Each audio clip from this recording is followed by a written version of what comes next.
Amém, igreja? Como é que vocês estão? Mais uma vez, vocês estão felizes?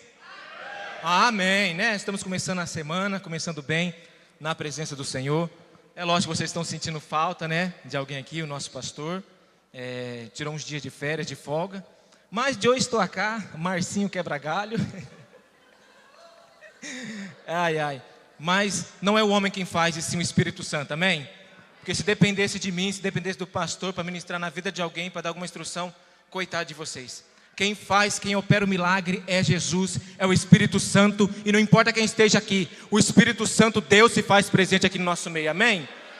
Aleluia. Eu quero hoje trabalhar com vocês um tema. E abra as vossas Bíblias. Uhul! No Evangelho de João, capítulo 4.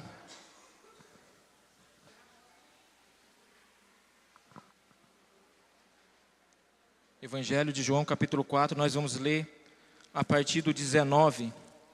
Eu vou ler na NVT.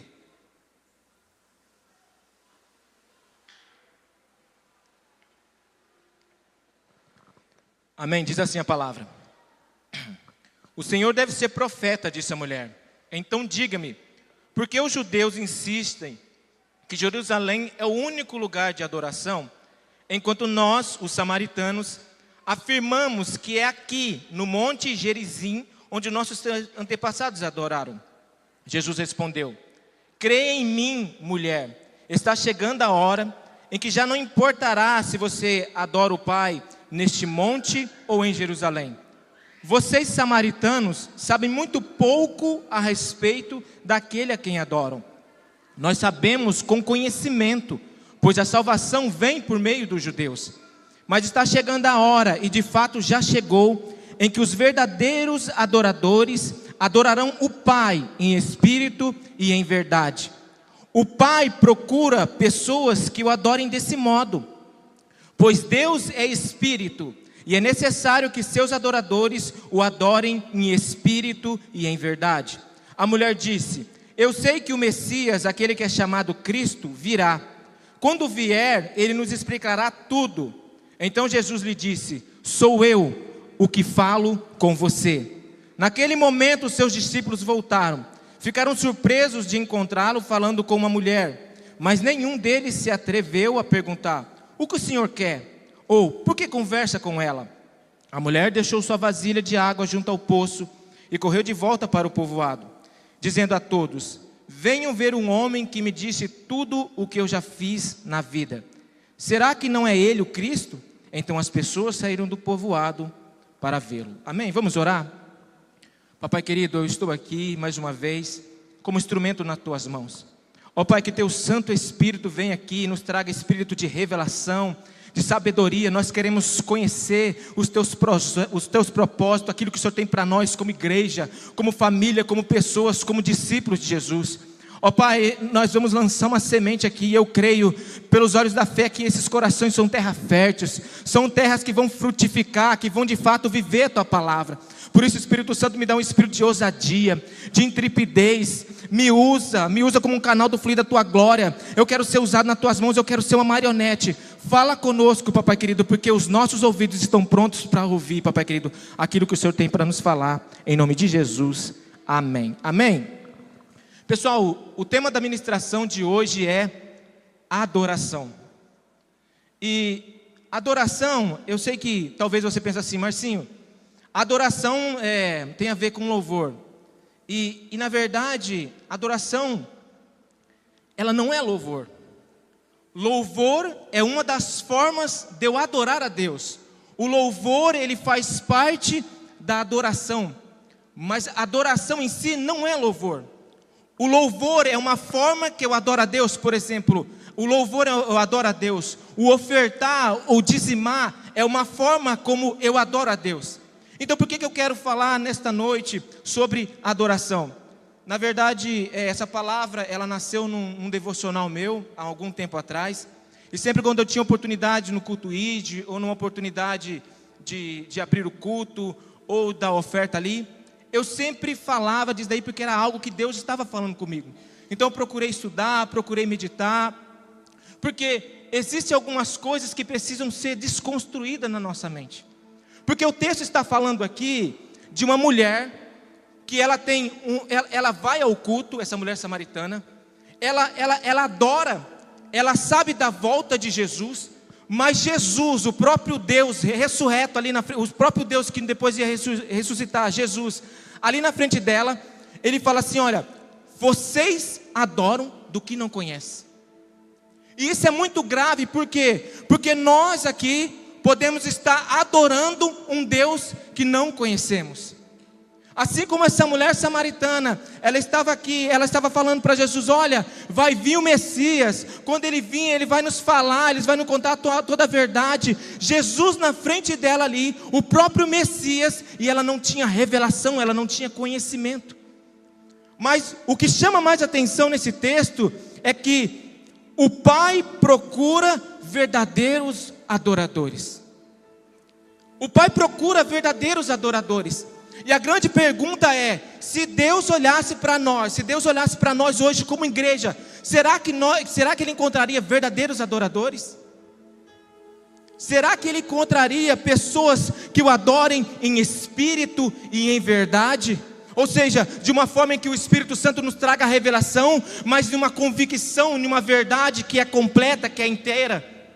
Porque eu posso ter um conhecimento parcial de quem é Jesus. Eu posso ter um conhecimento de um Jesus, de um Deus que me abençoa, mas eu não tenho um conhecimento de um Deus que é Pai e me disciplina. Eu posso ter conhecimento de um Deus que nos trouxe a graça, que nos deu a graça para nos sermos salvos, mas eu não tenho um conhecimento de um Deus que odeia o pecado. Então, para que nós possamos ter um entendimento do que é a adoração e como a gente deve adorar de forma correta, eu quero hoje falar sobre adoração, mas de uma forma bíblica, de um formato bíblico. Porque adoração não é somente um louvor, porque às vezes eu falo isso daí porque eu sou líder de célula e eu sempre falo assim: olha, gente, traga um louvor mais alegre, mais animado, né? E traz um louvor mais contido, mais de adoração. Então a gente sempre tem o pensamento de que adoração é um louvor calmo, é um louvor tranquilo, mas isso não tem fundamentação bíblica. Não existe fundamentação para isso. Então eu quero falar para vocês o que de fato é adoração, amém? Então vamos lá para Gênesis.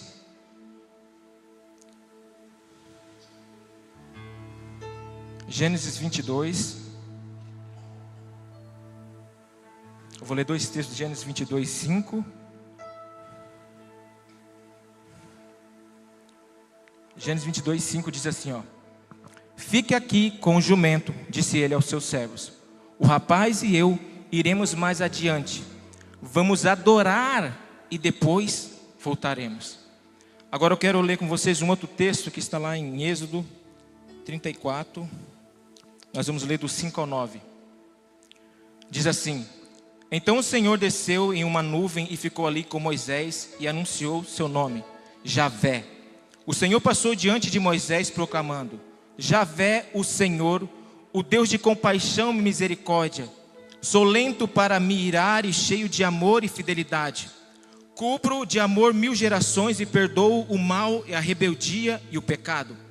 Contudo, não absolvo o culpado, trago as consequências do pecado dos pais sobre os filhos, até a 3ª e a 4ª geração. No mesmo instante, Moisés se prostrou com o rosto no chão e o adorou. Em seguida disse: Senhor, se é verdade que agradas de mim, peço que nos acompanhe na jornada. É verdade que o povo é teimoso e rebelde, mas eu te peço que perdoes nossa maldade e o nosso pecado. Toma-nos como tua propriedade especial.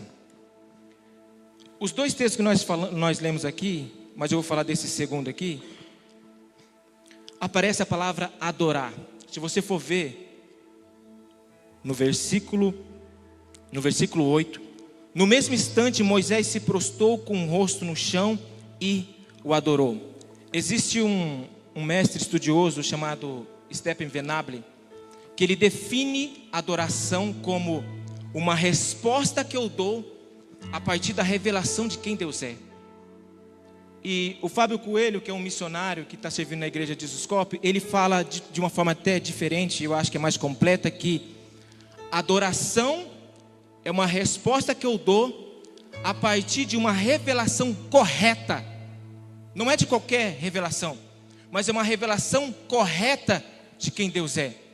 E por que eu estou falando isso daqui? Porque o próprio texto aqui que nós acabamos de ler de Moisés, ele, anterior a isso daí, ele fala: Deus, mostra-me a tua glória.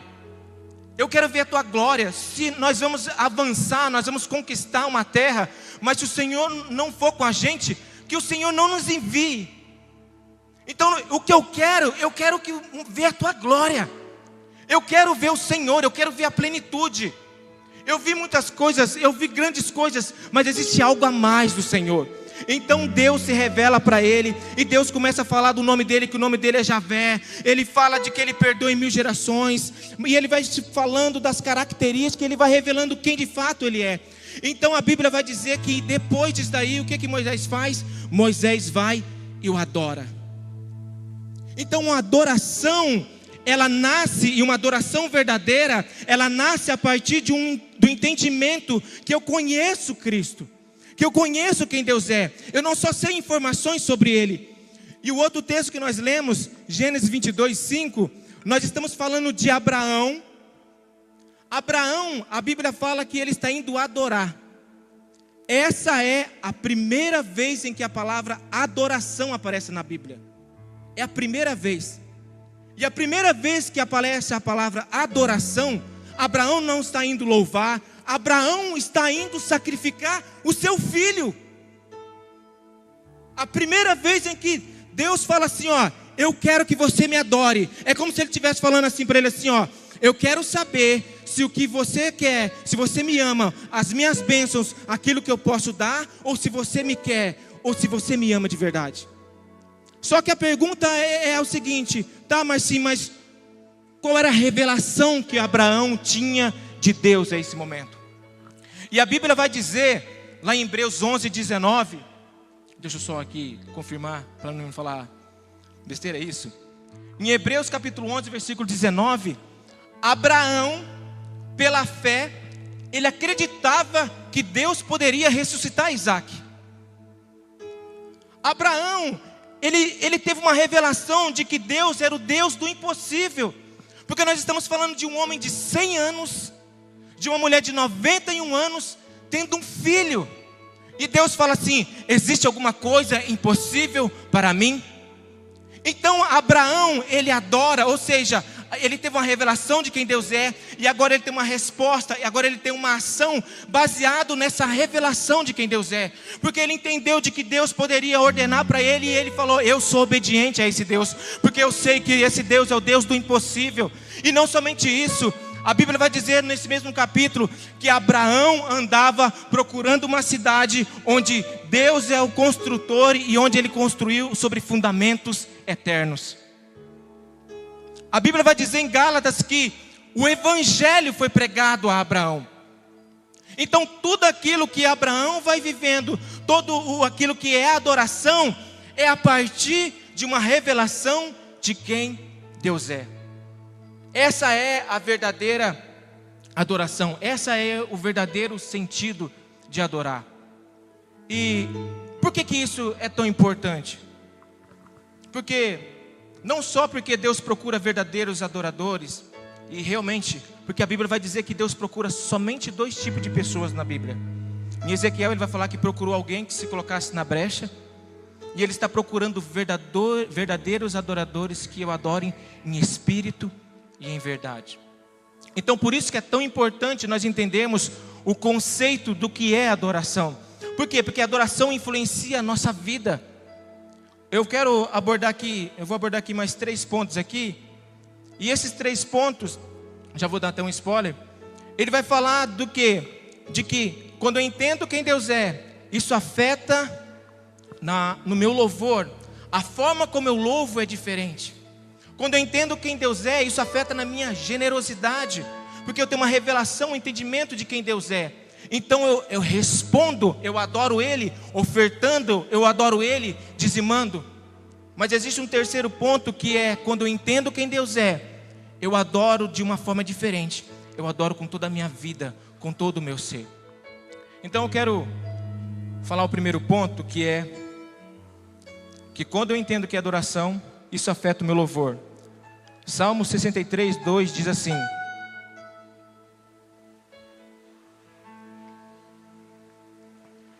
eu te vi em teu santuário e contemplei teu poder e tua glória. Teu amor é melhor que a própria vida. Com os meus lábios te louvarei. Salmo 145, 1 diz assim: eu te exaltarei, meu Deus e Rei. Louvarei teu nome para todo sempre.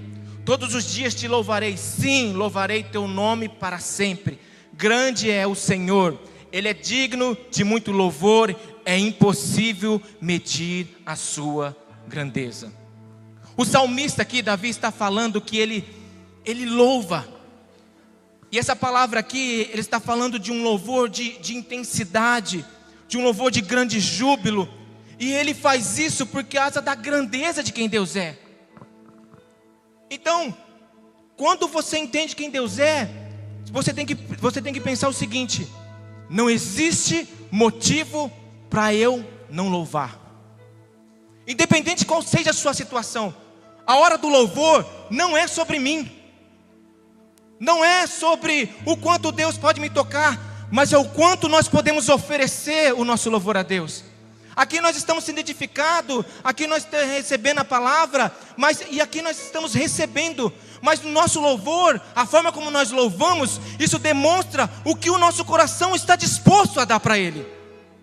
E quando eu tenho uma revelação correta de quem Deus é, eu não estou preocupado se as pessoas estão olhando para mim, se estão falando que eu sou imperativo. O que eu quero é corresponder a essa revelação de quem Ele é.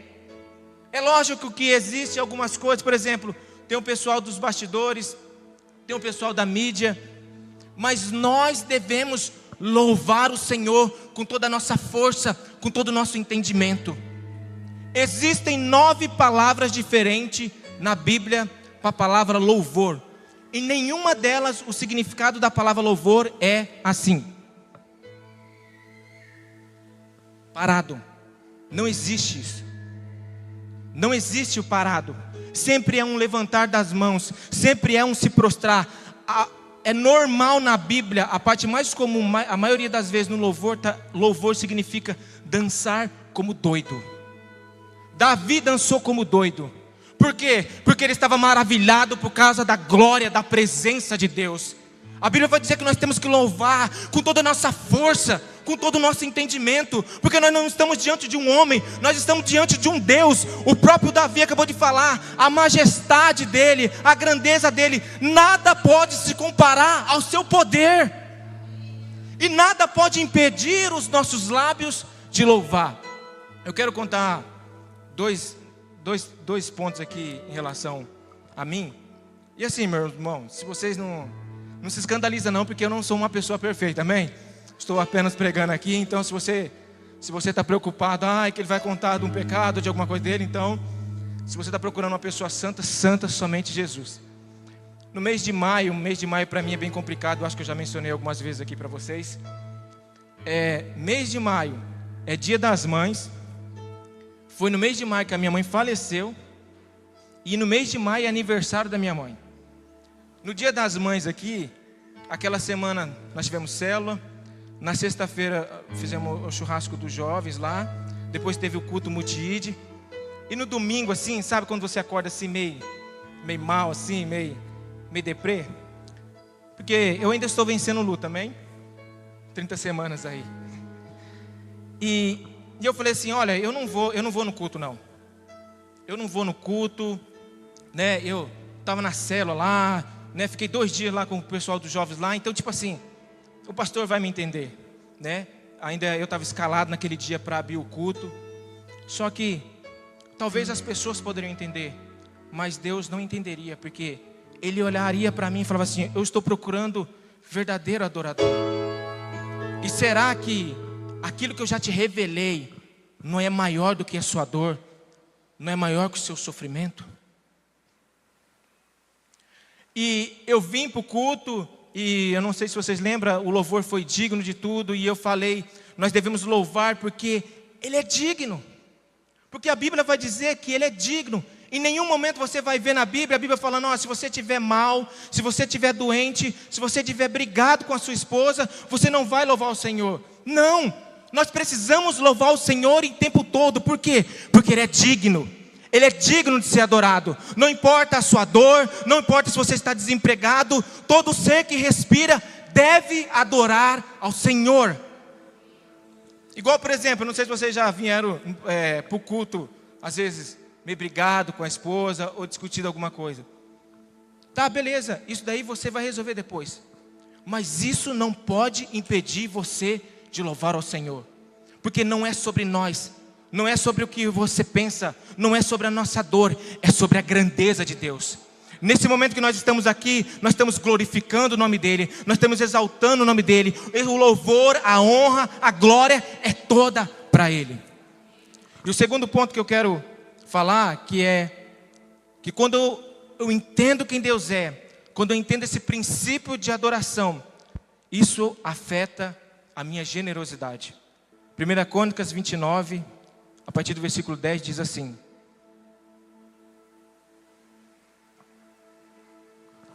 Então Davi louvou o Senhor na presença de toda a comunidade.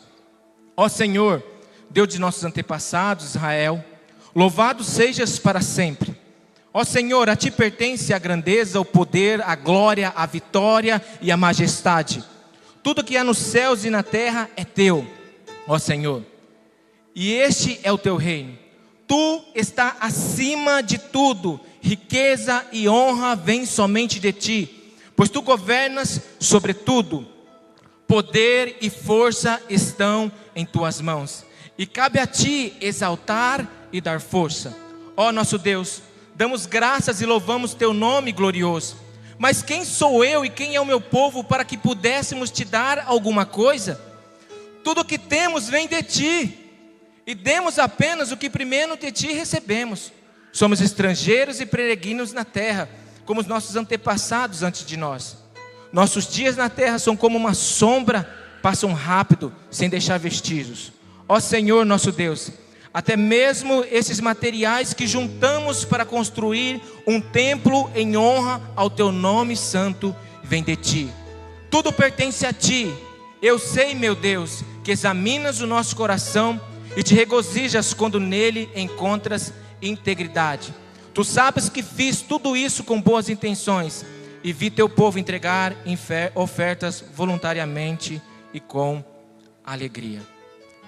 O texto aqui está falando que Davi e todo o povo, toda a comunidade, eles ofertam para Deus, eles dão com alegria.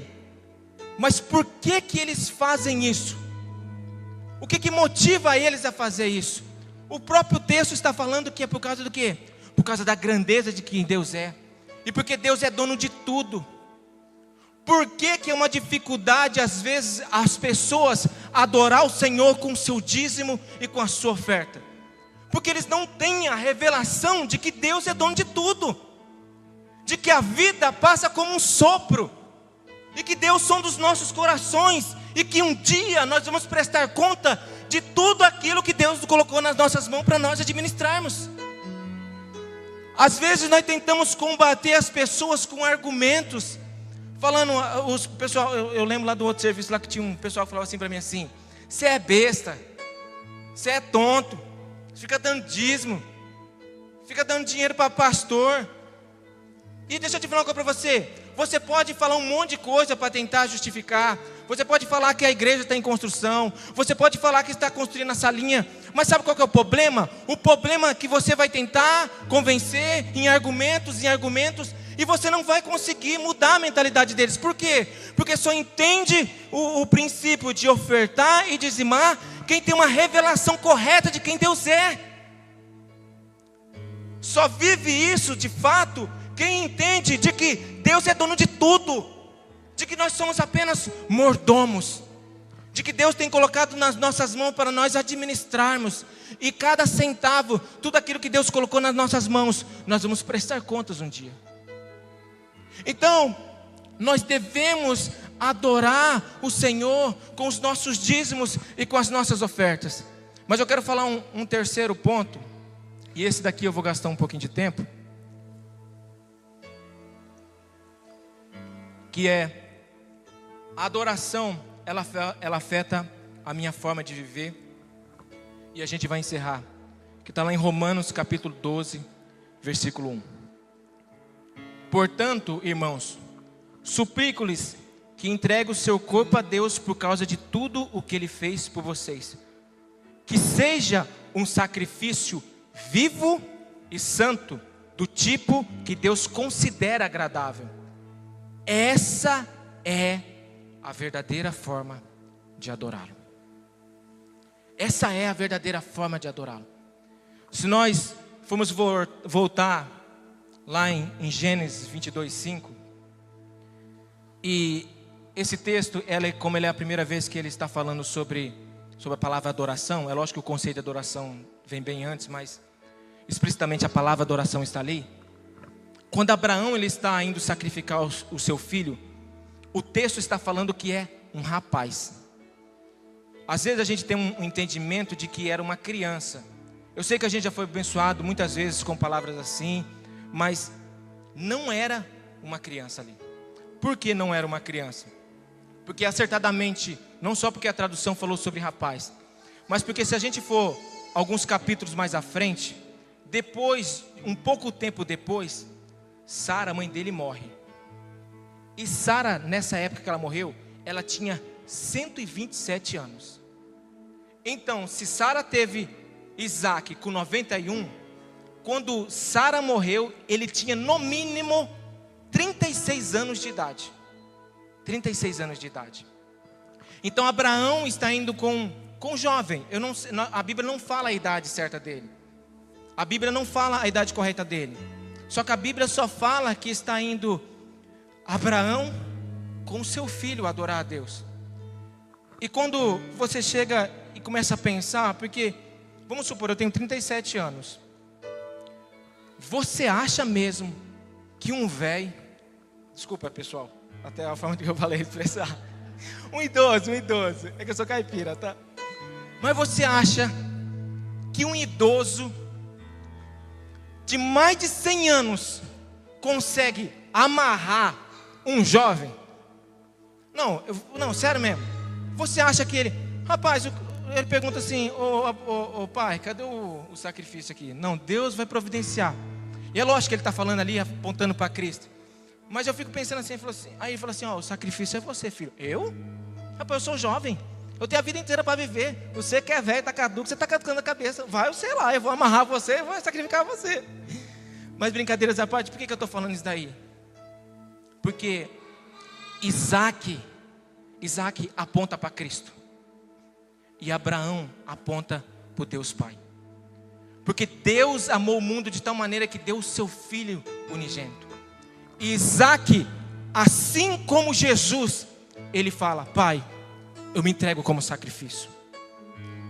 E quando o texto está falando em Romanos 12:1, que a verdadeira adoração é entregar os nossos corpos como sacrifício vivo e aceitável ao Senhor, é como se ele estivesse falando assim, que haja em vós o mesmo sentimento que houve em Cristo Jesus, que houve no Deus do qual trouxe uma revelação para vocês. Ele deu a vida por muitos e nós também devemos dar a vida pelos outros. Ele se esvaziou, ele não se apegou ao fato de ser o Filho de Deus, de ser Deus, mas ele se esvazia, ele se torna em figura humana, ele é servo e ele é obediente, ele se humilha e é obediente até a morte e morte de cruz.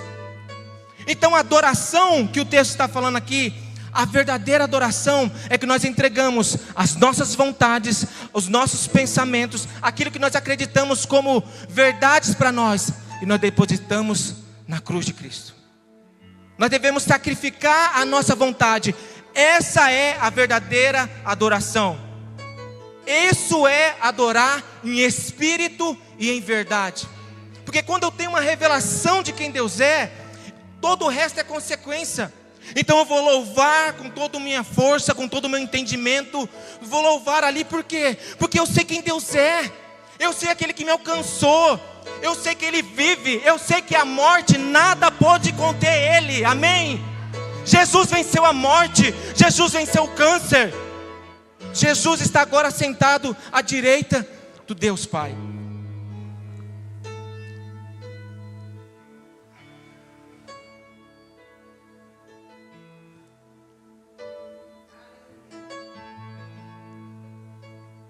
Se Deus olhasse para nós nesta noite, entendendo o que de fato é, nós damos uma resposta a partir de uma revelação de quem Deus é.